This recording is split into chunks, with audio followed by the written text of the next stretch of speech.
First at 5. From the University of Florida's College of Journalism and Communications, you're watching WUFT News. There's a movement to require a class that would help high school students budget for their future. That's our top story tonight. It's Wednesday, February 25th. I'm Deanne Lesnever. And I'm Alexandra Rivera. Thanks for joining us. WUFT's Emily Braun shares what this class would entail. A bill proposing a required financial literacy course in Florida public high schools is on the table for discussion. The course would teach students how they can apply economic concepts to their everyday lives. Rachel Osborne is one teacher who already covers these skills in her curriculum and says they're more important than some traditional topics. I think it would mean that the students could manage their own lives a lot better than a traditional economics course sets them up to do. When they learn about traditional economics, it doesn't apply to real life, about getting jobs and managing their time, their money, and their successfulness. Current economics courses are required to include financial planning practices, and some administrators say teaching financial literacy as a part of an economics course is enough. Having it as a separate class would, I don't know if I'd be worried, I'd be concerned because we have a lot of classes that were already sort of fitting into kids' schedules. And while this course could serve to students' benefits, some parents think the management of wallets and checkbooks should still be done at home. If the bill passes, students may have to make sacrifices to fit the class into their schedule. Legislation would then say that students would be taking fewer elective courses, things like music, arts, computer courses, career tech programs, and that can be a problem because for a lot of students that is really a motivating factor. That's what brings them into school. Johnson says resources, teacher qualifications, and other logistics must be carefully considered before any changes can happen. Emily Braun, WUFT News. New tests and teacher training programs would have to be established if the bill becomes law. Drivers may notice an increase in state troopers along I-75 in the next few days. This is part of a new campaign by the Florida Highway Patrol preventing reckless driving. Stay Alive on I-75 is an initiative to reduce the number of traffic fatalities.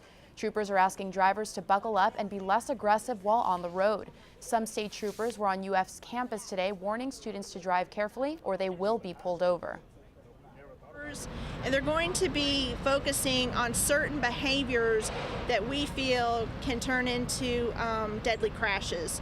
Things such as speeding, aggressive driving, people not paying attention to the move over law, and failure to wear your seatbelt or put your child in the proper child restraint.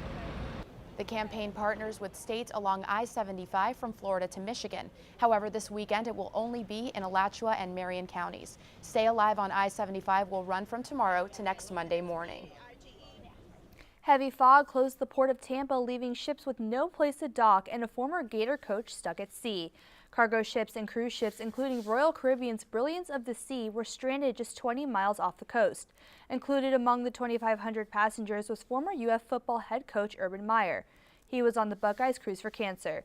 The cruise ship was supposed to dock on Monday, and by now another group was supposed to be enjoying their vacation. Royal Caribbean said they can control a lot of things, but not Mother Nature. That fog is a sign that moisture is moving in from the Gulf, and certainly you can feel it this evening. UF forecaster Peter Gay Sherwood says a powerful front will be moving overnight with even the risk of wind damage. She joins us now to tell us when those winds might arrive. Peter? Well, a slight possibility for wind damage will occur across north central Florida for tonight, and that will be mainly after 10 o'clock tonight. Now, it's all due to this area of low pressure that is fueling a lot of moisture, snow, sleet, and even heavy rainfall across the southeast. But for us here in north central Florida, there's a slight possibility for wind damage to occur mainly after 10 o'clock into 3 o'clock in the morning, as well as tornado and even lightning to occur. Now, temperatures will warm up slowly to 70 degrees by midnight, and then we will drop just as this cold front moves through and heavy rain begins to occur. Coming up on my main weather forecast, I'll let you know just how strong those winds will get. Back to you.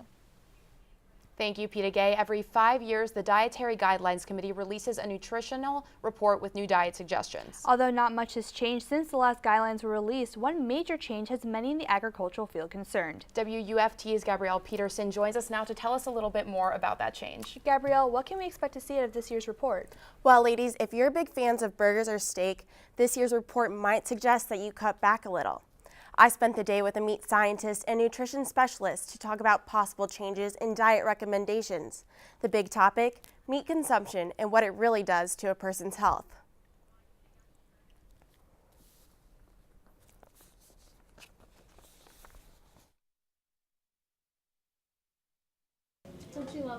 A new nutritional report from the Dietary Guidelines Committee has some in the meat industry complaining that the facts aren't all there. As a meat eater and a consumer, I'm pretty disheartened, honestly, by those recommendations.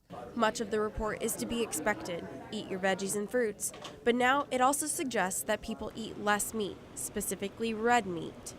Yeah, animal foods are going to have a greater carbon footprint per calorie than plant foods. But Carr doesn't think we can maintain a balanced diet without meat. Man, there are certain things that we know that animal foods bring to the table that just aren't provided very well in plant products. Still, the report says eating red meats could lead to bigger health problems. The guidelines suggest that eating too much red meat may be linked to high cholesterol and obesity. However, scientists like Carr are not completely convinced of the correlation. They kind of tried to tie two completely separate things together in these nutritional recommendations. But how different are these guidelines from any other, really? Some nutritionists don't think the change is that big, just worded differently to emphasize eating less red meat. I don't know that in reality there's a big difference. I think that the wording has upset people in the industry. Bob Raff hopes that changed wording will influence people to change their diets. Still, Carr doesn't think meat is the problem.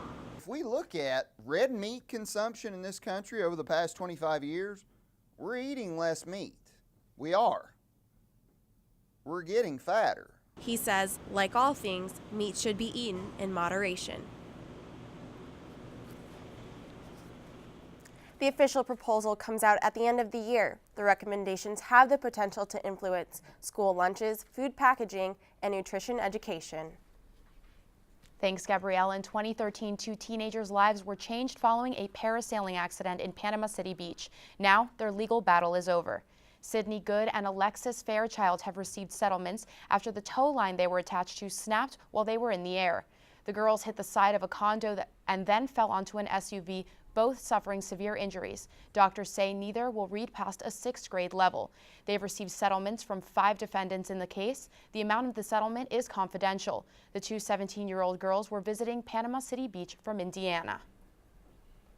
Technology used in metropolitan areas is making its way to downtown Ocala. Beginning in mid-March, drivers can download an app known as Parker that will guide them to the nearest available parking spot. Parking in downtown areas can be quite a hassle. For many cities, it's common to have a parking garage, but not for downtown Ocala. It's left up to the driver to circle around until a spot opens up. You get frustrated and you just decide, you can't do what you had planned that day, so you just go do something else or you go back home. But leave it up to one Ocala man. He took a big city idea and brought it home. Although it's nice to have this in other larger areas, I think it's a perfect fit for our area. City workers installed 190 sensors throughout downtown Ocala that find a parking space. The sensors built into the street look a little like hockey pucks. It uses heat, light, and magnetics to guide you to that open spot. If you're worried about using the app while driving, don't, because it will verbally guide you where to go. This entire project cost the city $38,000. Some residents would have rather seen a parking garage go in. Some others might be concerned about privacy.